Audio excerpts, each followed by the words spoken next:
Hi, I'm Cassandra Sweeney, And I'm John Rosel. and we're here to introduce you to the 2016-2017 Common Reading Program, where we'll be using Jon Ronson's So You've Been Publicly Shamed. So you may be asking yourself, why do it?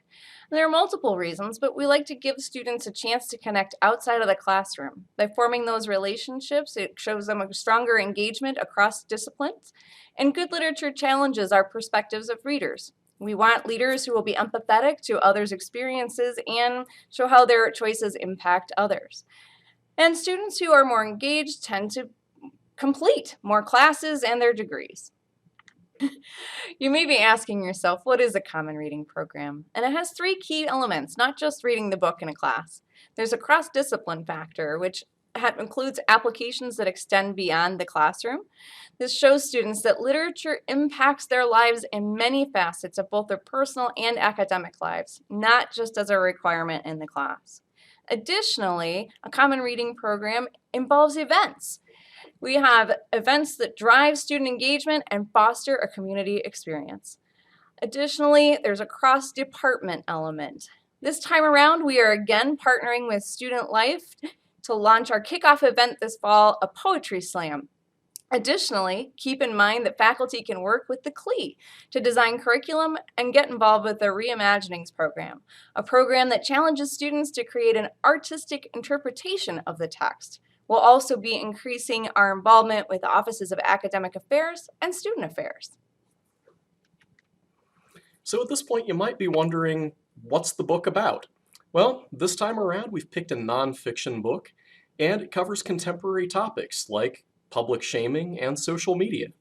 It's also shorter than The Postmortal, and I think an easier read to get through. So the psychologist says there's a lot of fascinating psychology in here. Confirmation bias, cognitive dissonance, group influence, misogyny of shaming, and the way public shaming destroys souls, brutalizing everyone, the onlookers included. Commentary says that Ronson takes a sharp look at the potential rot that lurks within some of our shiny, powerful technologies, and PsychCentral.com calls it compulsively readable. Sounds interesting, John. Indeed it does, Casey. Indeed it does. So there are just a couple of examples here from Ronson's book. I'll only talk about two here. So Adria Richards overheard some conversation from two guys at a tech conference that she found offensive. She shamed them online for it, and one of the guys ended up getting fired. After he posted his side of the story online, she too ended up being fired from her position, but only after being mercilessly trolled online and watching her employer be threatened.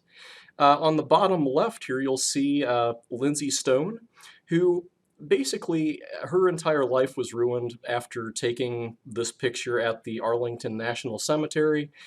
She originally thought that this picture was just going to be a private inside joke between her and one friend who had a running gag of taking pictures of each other disrespecting signs.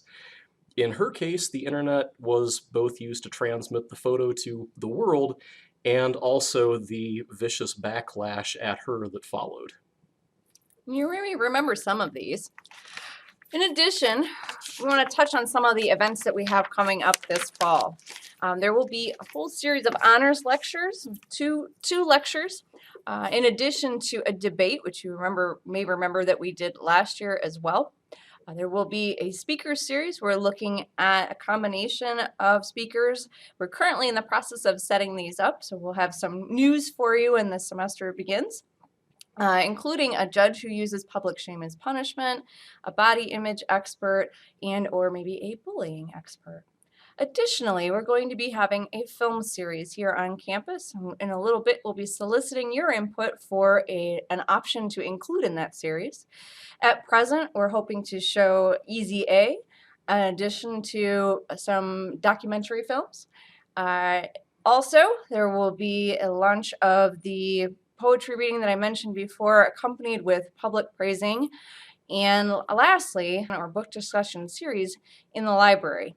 All of these events are open to all. That includes students, faculty, and staff. There are numerous faculty and student resources already available, including Canopy Films, which you can access through the library. Of course, you've heard of YouTube, and the Sci-Fi Channel has recently started a series that is all available online called The Internet Ruined My Life.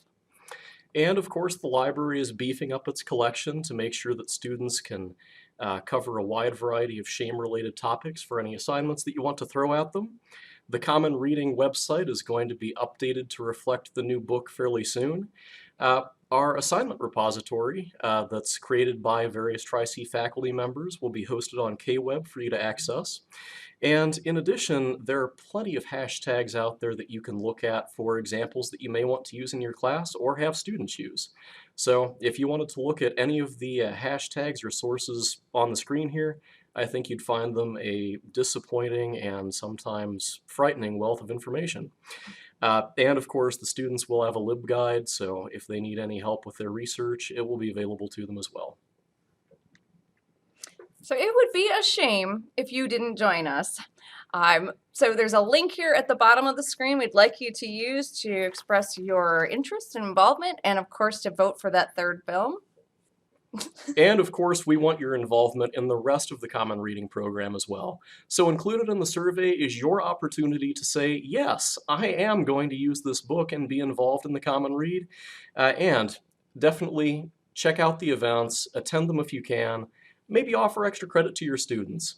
And please make sure that you respond by, well, May 13th, May 20th at the latest. But we really hope that you'll attend the events and publicize it to your students. And Casey, do we have any room left in the Common Reading Committee? Always. Please, if you're interested, give me a holler. You can give me a phone call or go ahead and send me an email, and we'd be happy to have you join us at our meetings in the fall. Thanks. Thank you for listening.